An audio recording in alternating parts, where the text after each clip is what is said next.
एक लड़का था, वह काफी गरीब था। उसके पास ना तो कुछ खाने को था और ना ही रहने को घर था। वह अपने दोस्त के घर रहा करता था। उसने एक छोटी सी कंपनी में पेंटिंग का काम करना शुरू कर दिया। धीरे धीरे उसके पास काफी पैसे भी हो गए। बाद में वह काफी धनी भी हो गया, लेकिन अभी भी उसके अंदर कुछ कमी का एहसास होता था।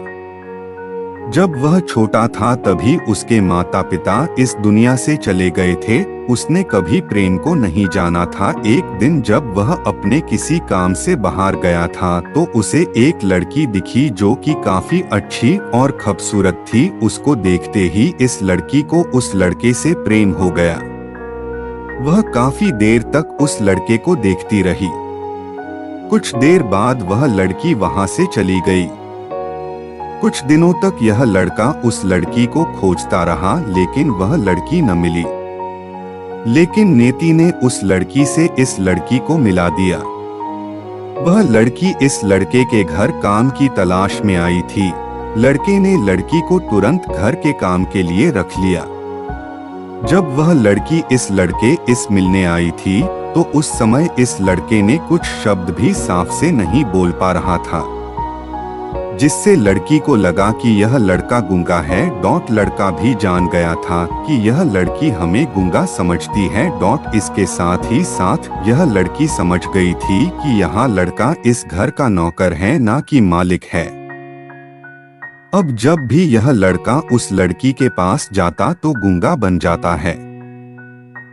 धीरे धीरे वह लड़की इस लड़के पर काफी रहम खाने लगी। अब उसे इस लड़के के लाचारी पर प्यार होने लगा, लेकिन फिर वह लड़की एक बात से डरकर पीछे हट जाती थी। इस लड़की के भी माता पिता बचपन में ही मर चुके थे।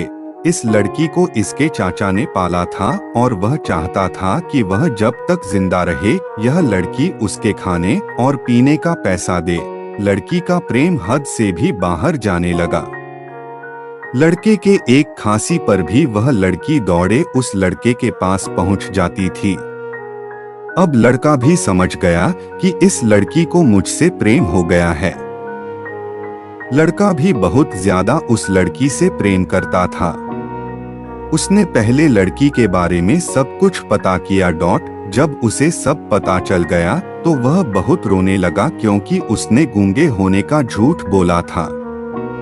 अब वह दिनों रात रोने लगा। लड़की अपने सैलरी में से लड़के की इलाज करवाने को कहती थी।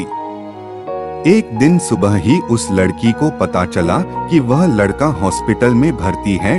वह दौड़ते हुए जब हॉस्पिटल में पहुंची तो उसने देखा कि लड़का बेड पर बेहोश पड़ा है। उसके आसपास काफी मशीन लगी हुई थी। जब लड़की डॉक्टर के पास पहुंची तो वहां पर डॉक्टर ने उसे बताया कि लड़का अब बोल नहीं सकता है। उसने अपनी जीभ को कटाने की कोशिश की है। इसके साथ ही उस डॉक्टर ने उस लड़की को एक पत्र दिया। उस पत्र में लिखा था, मैं एक काफी धनी लड़का हूँ। जिस घर में तुम काम करती हो उस घर की मालिक मैं ही हूँ। लेकिन इसके साथ ही मैंने तुमसे एक बहुत बड़ा झूठ बोला है कि मैं एक गूंगा हूँ। अब इस झूठ का प्रायश्चित करने के लिए मैं ऐसा काम करने जा रहा हूँ। इसके साथ ही तुम मेरे घर से मेरे मैनेजर से पैसों को लेकर अपने चाचा को दे देना और एक नई जिंदगी की शुरुआत करना। अगर हो सके तो मुझे माफ कर देना, तुम्हारा दोषी। इस पत्र को पढ़ने के बाद उस लड़की के आंख आंसू से भर आए। वह दौड़ते हुए मंदिर में गई। उसने भगवान के सामने कसम खाया कि जब तक वह लड़का बोलने नहीं लगता है तब तक वह कुछ नहीं खाएगी, भले ही वह मर क्यों न जाए। इधर डॉक्टर भी उस लड़के की इलाज कर रहे थे। ईश्वर ने दोनों के मन की बात काबूल कर लिए और अब लड़का बोलने लगा, लेकिन वह अपनी याददाश्त को खो गया। अब उसे कुछ भी नहीं याद था। अब इसके बाद लड़की ने उसके याददाश्त के लिए काफी कुछ किया, लेकिन याददाश्त न आ सका। अगर प्रेम की नींव को झूठ पर रखा जाए तो वह गिर ही जाता है।